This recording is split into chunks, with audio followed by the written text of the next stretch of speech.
Hello everyone, I'm Sylvia from Light Tarot. Welcome to my channel.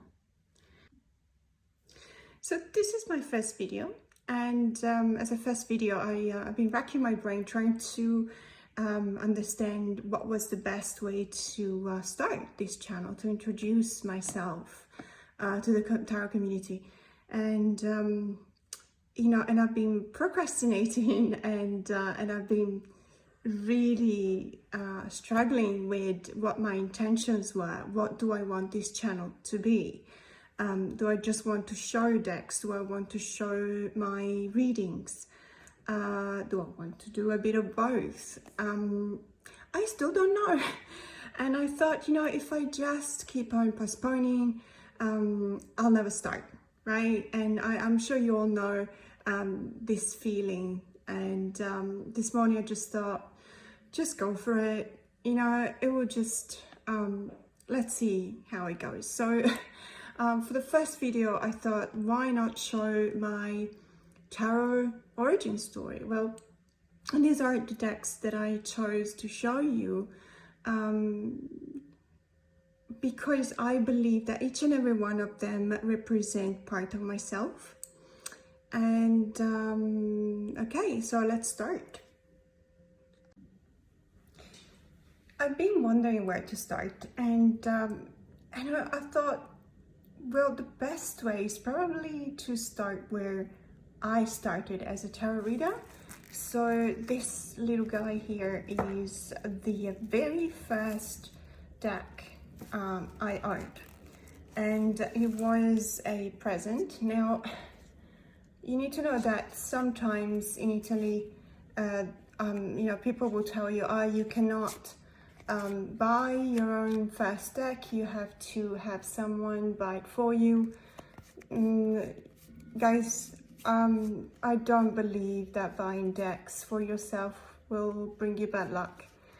I've been buying decks for 35 years now, so and of course I've had bad luck, but it really wasn't related to buying decks, and I had good lucks, and I also don't believe that it was related to buying decks. So if you want to start reading or even just collecting tarot decks, just go for it. Of course it would be nice, it's nice whenever someone buys you a tarot deck, but if you're just waiting to start your journey into tarot for someone to buy you your first deck, don't, just go for it. But let's have a look at it. So I was born in Italy. I'm Italian, and I didn't live in Italy for long. I moved to London when I was 21, and but many of my decks are in Italian because Italy has got a great tradition of publishing decks. We've got great publishers like Lo Scarabeo. I'm sure you're all familiar with that, but also Imeneghello. We used to have Modiano, Idol Cards. There's a few that went bankrupt, unfortunately, but we still do have a very solid tradition of reading and therefore publishing tarot decks. Now, this one was published by the Negro. I'm actually not sure if the deck is still in print. I'm not sure 100% whether it has been reprinted by a different publisher. I will make sure to put the link in the description box below. So this is a fortune teller's deck. The artist is Sergio Ruffolo.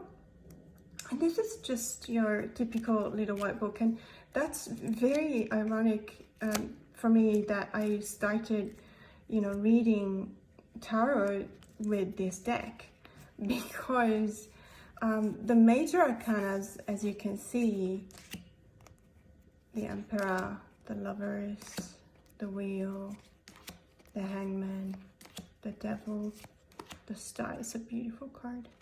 So the major arcana follow the RWS system, like the World.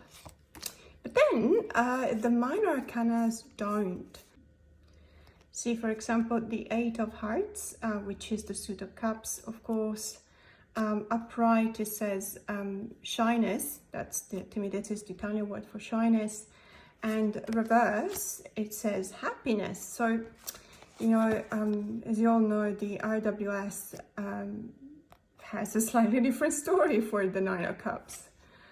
Some of them actually do reflect the RWS. For example, the Six of Cups is, you know, the past, and it does refer to that nostalgia, you know, thinking about what made us feel happy when we were kids, for example. But then again, this is quite the opposite for the Five of Cups. Instead of having this sense of loss or crying over spilled milk, what we've got is legacy, you know, and reverse, it's relatives, parents, relatives. So it is a bit odd. It's a bit of an odd deck to start, but then again, you know, that's the one that I was given, and it's also one of my precious ones, because of course you never forget your first love, do you? Now the artwork is fantastic. I really like this kind of muted palette, and the line work, and these characters are sometimes a bit whimsical, very, you know, detailed. Sometimes the faces have an actual expression. You can really tell what kind of emotions they're feeling at that particular time, that snapshot of time in which the card was based on. And it's nice because it's got the querent cards, so the female and the male querent. I think I never really used them, but I thought it was really nice that they gave you this option. So this is my very first deck, purchased in I think 1988. I think it's still in print. In fact, I'm pretty sure it is. Don't have the box anymore, unfortunately. It was big, bulky and plasticky. But this is the Fortune Tellers deck, tarot deck, published by the Negro and illustrated by Sergio Ruffalo. The second deck that I chose to represent my origin story is the Venetian Tarot by Eugene Vinitsky. My apologies if I don't pronounce the names correctly.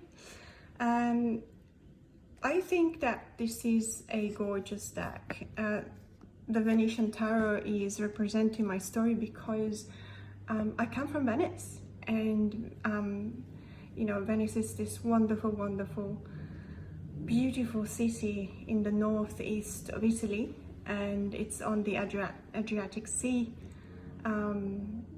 It's just full of history, architecture, work of arts everywhere. Everywhere you walk, it's just fantastic.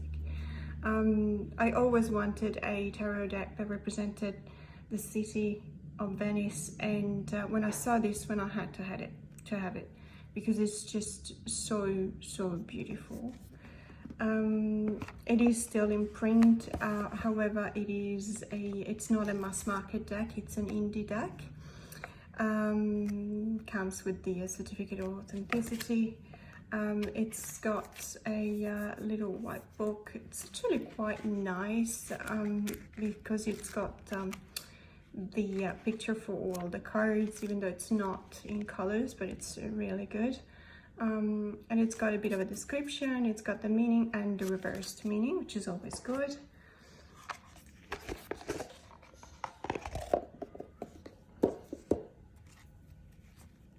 Gold Gilder, which is, to be honest, it's not my favorite. I tend to see that this kind of gilding kind of hurts my fingers, but it's nice and shiny, it's pretty. It's also glossy cardstock, which is not the best for filming. Apologies about the glare. I'll try to make it go away.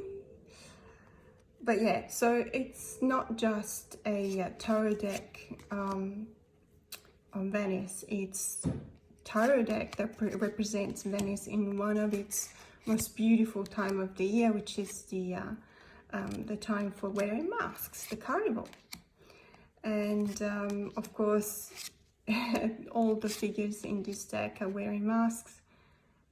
It is kind of legitimate when you're in Venice to wear a mask, even if it's not carnival. People will not say anything.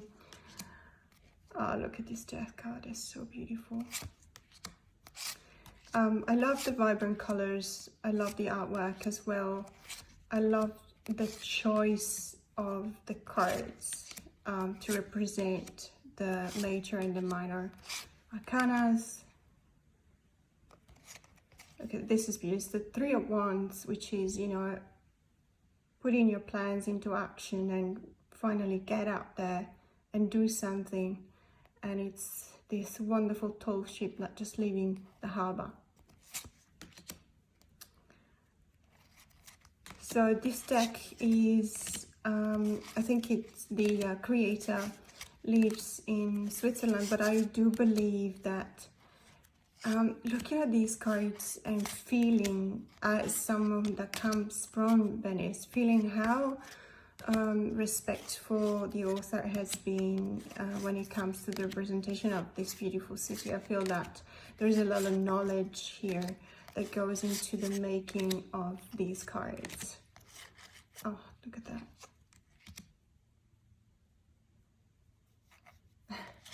So yeah, it's a beautiful deck, and it's I don't, to be honest, I keep it for collection purposes. I never read with it, but I did not purchase it for reading. I purchased it because I wanted to have a deck that reminded me of where I come from. I do not live in Italy anymore. I live in Sydney, Australia. So this deck reminds me of Venice. The next deck is another Italian, let's say Italian deck, but this one is an old publication by Lo Scarabeo. I think it's from 1991. Now, the reason why I cherish this deck is because it's based on a very, very popular comic book hero, Dylan Dog.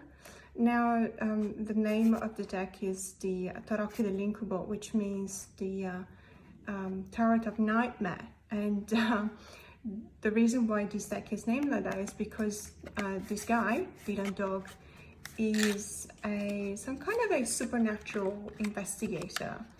You know, and he's literally just looking into the possible cases of werewolves and vampires and all the monsters and things that go bump in the night. And I'm a huge fan of Supernatural, the show, but before Supernatural, the show, I was a huge fan of horror movies. And this is pretty much a tarot deck that is based on the horror stories of the comic book. By the way, there's a couple of versions of this deck. This is the original one from, there you go, 1991. And but I know that recently, I think 2007, Lo Scarabeo has published another deck, and this time with 78 cards, a full deck instead of just the majors like this one. But these are all characters, you know, from the comic book. And I love that there is a small phrase here that ties up with the, oh, look at this chariot card. It ties up, the phrase ties with the card, the meaning of the card. Yeah, if you don't, obviously, if you don't know the specific comic book, this deck will probably not tell you much. Look at the card, the back of the cards. But it is part of who I am. I was a huge fan of this. By the way, this publication started in, I want to say 1987, and it's still going strong, like The Simpsons.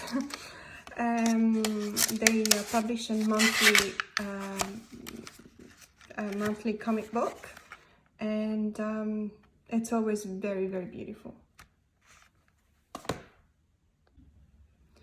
This is another deck that I bought back in Italy, but I do believe that there are several prints, several different versions or different language versions of this deck. I bought it because I think it's very unusual, not just because of the shape. As you can see, it's rather long. It's a very, very long deck.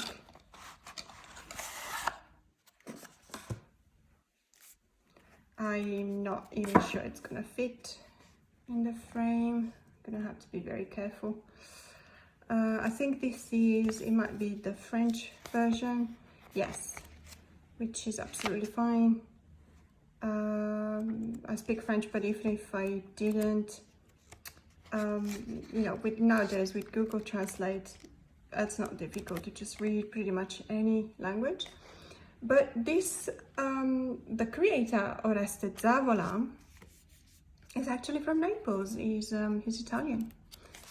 And this deck is definitely for collection purposes. It was published in 1989. It's definitely for collection purposes. It's very, of course you can read it, but it's very intuitive.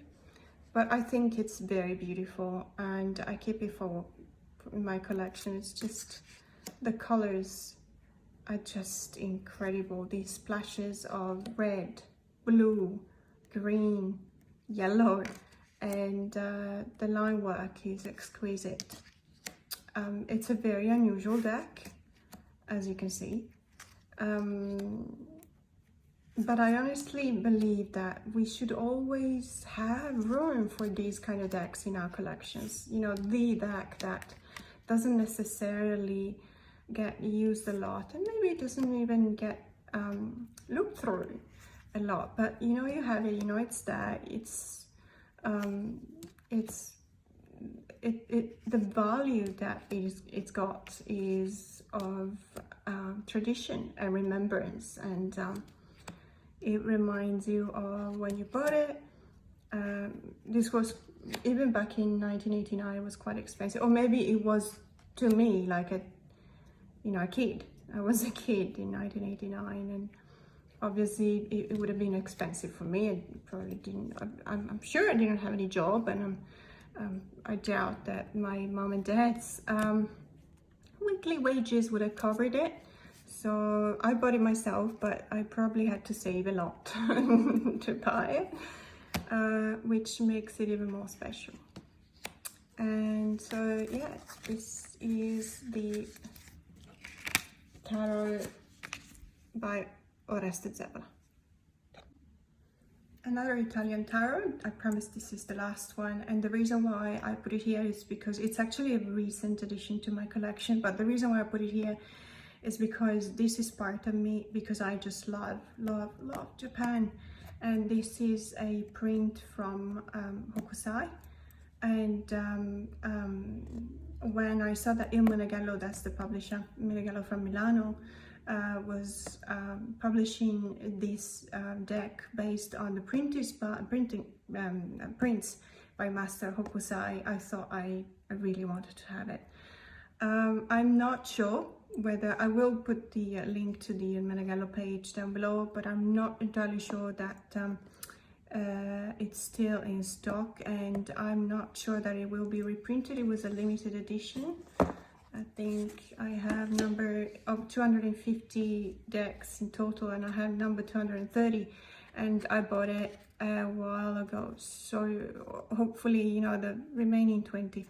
But in any case, so it was printed in 2018. It's also a hand-cut deck, very beautiful. The production of Menegallo decks, just astonishing. It's also quite big, so I'll make sure to keep all of it in the frame. So all of these are prints, original prints from Hokusai, and this is also a majors only deck. So beautiful. This is the lovers cards, the Chariot, Justice. As this, it's It puts justice at number 8 instead of number 11, and strength at number 11. The Hermit with the lantern. So yeah, it's a very beautiful deck. Oh, look at Temperance, just gorgeous, gorgeous card. So I really wanted to put this one in the first video because it's a deck that I really cherish. This next deck probably needs no introduction. You all know it. It's Bernstein and Earthflash by Avalon Cameron, and the illustrator is the wonderful, wonderful Anna Torian. I just love, love, love her work. I also have a print out of this deck of the Chariot, the card of the Chariot. I have a big sketch by Anna. I'm so glad that I could get a hold of it. The reason why the book is just amazing, look how thick. It's the amount of information in the book is just fantastic. It's a wonderful deck. I mean, the artwork is just spectacular, and the reason why I wanted it to be in my first video is because this, believe it or not, is my most expensive deck. Actually, no, sorry, that's not entirely correct. Let's say it's, well, I suppose it is. I mean, it's the deck that I spent the most on. I have decks that are valued at thousands. Now they're valued at thousands, but I bought them back in the 80s. I have a golden Grand Berlin tower, for example, that's apparently being valued at $1,500. And you know, it doesn't make any difference for me because I'm never gonna sell it. So it's not like I'm a $1,500 richer person because I'll never sell it, and for no price at all. But when I bought it, I think I spent 80 euros on it, so relatively cheap compared to how valuable it is now. But however, the Bernstein is the deck where I spent the most money on. Now, this deck is absolutely beautiful. It's hauntingly beautiful. The artwork is spectacular. I really love Anna's work. Each and every card, I mean, I know that there's, oh, these are the backs, by the way, really beautiful. So there's heaps of walkthroughs, guys, of this deck on YouTube, Instagram, Facebook. Look at this deck card, it's just amazing. So, and look at the devil. So I'm not gonna go through card by card. The reason why it's here is because I just wanted to show it that I am the kind of tarot reader and collector that, yes, I have spent a lot of money on a single deck. I don't regret it. I did question my choice a few times, but every time that I look at it, I know that I'm happy I bought it. Okay, so I know there's a lot of I've been hearing there's a lot of discussions going on around about consumerism, and I am guilty as charged. I bought a lot of decks in my life. Some of them I kept, some of them I passed on to a different owner, different collector. Sometimes I regret buying a deck. Most of the time I don't. I tend to do a lot of research before, unless it's a mass market, which is maybe setting me back $20. When it's an expensive deck, I do think about it a lot before going ahead. Look at this card, that's so beautiful. I have to say something, and I will tell you my story in the upcoming videos, but I really struggled during the pandemic. I really struggled for personal and for general reasons, because we all struggle. So my struggle was no different. But personally, it took a toll on me.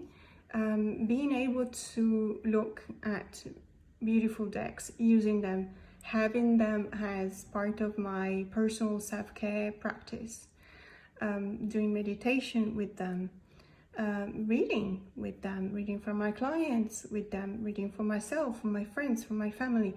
All this helped me get through the pandemic. Buying decks definitely helped me getting through the pandemic. Being part of the tarot community definitely helped me getting through the pandemic, and I did what I had to do. So no judgment here, please, because and I do not judge. That's not my style. So if you want to come to me and say I have 650 decks, I'll say, oh my goodness, lucky you. If you come to me and say I only have 10 decks, I'll say, well, lucky you too, because I wish I could have that kind of willpower. Buying decks, collecting decks, using them or not, made me feel like I could do this. And it's gonna sound really shallow. If you stick with me, if you bear with me, if you subscribe to my channel, you'll hear a little bit more of my story. It's not always a happy story, but I am tendentially a happy person. So, and buying decks contributed to that. So this is a deck that I spent a lot of money on, but I just love that I have it. So the last two decks, this is the Yokai Yochi tarot, and the reason why it's here is, well, first of all, because as I mentioned before when we talked about the Hokusai tarot, I absolutely love Japan. I have been studying Japanese. I have been reading everything that I can find in English, translated in English, from the Japanese culture and literature. I just traveled to Japan several times. I have Japanese friends, thank goodness. They, you know, the lovely people, these friends of mine. And when I saw this, I thought, I'm just gonna grab it and see whether I like it or not. Just bit, you know, it's a small note. It's so unfortunate that the little workbook doesn't have any description of the yokais and the yurei of the deck, on the deck. It's a pity. I do know a lot about Japanese yokai folklore lore, and I also have several books on Japanese lore. So some of them, probably almost all of them, are recognizable to me. But it would have been so cool if we had like a big book, you know, with all the legends and myths related to these cards. The Queen of Swords, fantastic. So the reason why this deck is here is because this is a deck that actually surprised me. So the reason why I got it in the first place was, oh, let's have a look. I mean, I just want, everyone's talking about it. It was a bit of a FOMO purchase. It came from Canada, so, you know, it had to travel a fair bit. Look at the lovers. And when I got it, I thought, I don't know if I'm gonna keep it. Then I actually looked at it. And guys, apart from the fact that, you know, the tactile feel of this deck is just amazing. It's a soft, it's got a bit of a linen finish to it, but not the texture of the linen doesn't come through too harsh. It's very soft. Even the sound, the swishing sound, it's amazing. The only other deck that I feel has this kind of really amazing sound when you shuffle it is the Amber and Aura. Both the editions, the standard and the awakening edition of Amber and Aura, have this kind of sound that I just absolutely love it. So this deck is here because it's a surprise. Oh, look at this death card. Amazing. So I just wanted to show that sometimes I bought decks that I thought I was going to rehome soon. I do trade decks. I am a collector, so I do trades, and I thought, oh, I might be trading it for maybe a different one that it's in my list. But as soon as I got it, I thought, no, this is going to stay. Oh, I cannot believe that I even thought about rehoming this deck. I'm actually considering buying a spare copy because it's just so incredibly beautiful. So this is the Yokai Yochi tarot. So we've come to the end. This is the last deck that I'm going to show you today, and this is the Soul Trees Ascension deck. Now this deck is a Sharon made me do it. I follow Sharon from Trio Witches, both on YouTube and on Instagram, and I saw her doing some really beautiful pairings between tarot decks and this particular oracle deck. And because the author has published a few more oracle decks, but when I was mentioning to Sharon that I was going to buy it, she said, well, if you can only buy one, then make sure that it's the Ascension deck edition. And I was lucky enough to, I'm sorry, I think it's out of print now. Sorry about that. But if you can find it in a tarot group, I really recommend buying it. It's a very recent acquisition, and the reason why it is here today is because unfortunately last week I've had some really bad news. A dear friend of mine has passed away, and the same day I received this deck, and I was looking at it and I was thinking about my friend, and I just felt that she would have loved it. She would have just absolutely loved this deck.